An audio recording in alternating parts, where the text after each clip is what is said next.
A very good morning, dear children. Today in VE, we will learn a new chapter, chapter 8, working together.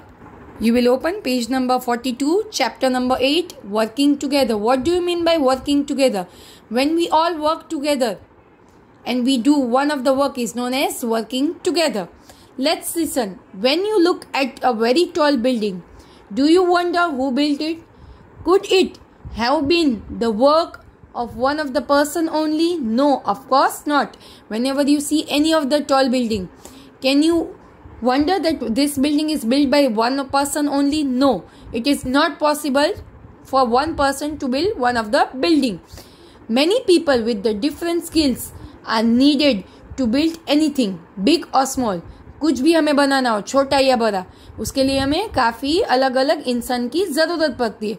We need masons, electricians, plumber, man and woman who lays the bricks and the tiles, and many more people to make a building. It's make a team to build a house. When we build any of the house, we need one of the team. In that team, which person we need? Mason मतलब कड़िया जो होते हैं, electrician जो electric का काम करते हैं, plumber जो नल का काम करते हैं, मैन एंड वुमन हु ले द टाइल्स एंड ब्रिक्स मतलब जो दीवार वगैरह बनाते हैं, टाइल्स लगाते हैं, उसके लिए भी हमें मैन वुमन की ज़रूरत पड़ती है. The same thing is true about the games like the football और द क्रिकेट. सेम थिंग हमें गेम्स में भी ऐसे ही होता है कि कोई फुटबॉल है या क्रिकेट है, उसके लिए हमें टीम चाहिए. Without that team, we can't able to play that game. This game need the cooperation. इसके लिए हमें बहुत सारे इंसानों की ज़रूरत from the many players. Cooperation मतलब काफ़ी इंसानों की ज़रूरत पड़ती है. The team that plays well wins the match. जो अच्छा खेलते हैं वो अच्छे से जीत जाते. If even a single football player does not cooperate in the playing the ball, the team does not win. अगर एक भी कॉपरेट मतलब एक भी सपोर्ट नहीं करेगा तो वो टीम नहीं जीत पाएगी. They will lose their game मतलब हार जाएंगे. Let's read. This is the story of the three friends.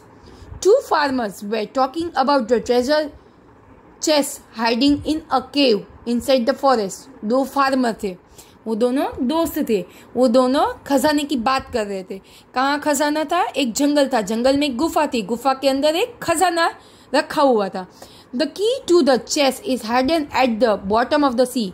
वो जो खजाना था उसकी कीज कहाँ पे थी? सी के अंदर, दरिया के अंदर थी.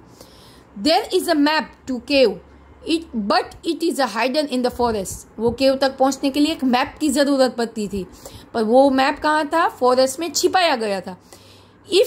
Even if you reach the cave it will be difficult to roll away the boulder that seal it door. अगर आप वहाँ तक पहुँच गए बट वहाँ पे भी बहुत डिफिकल्ट है. गुफा तक तो पहुँच गए, उसके बाद का रास्ता भी बहुत डिफिकल्ट है क्योंकि वहाँ पे बोल्डर मतलब एक बहुत बड़ा एक पत्थर रखा गया है, डोर जैसा बनाया गया है गुफा के पास.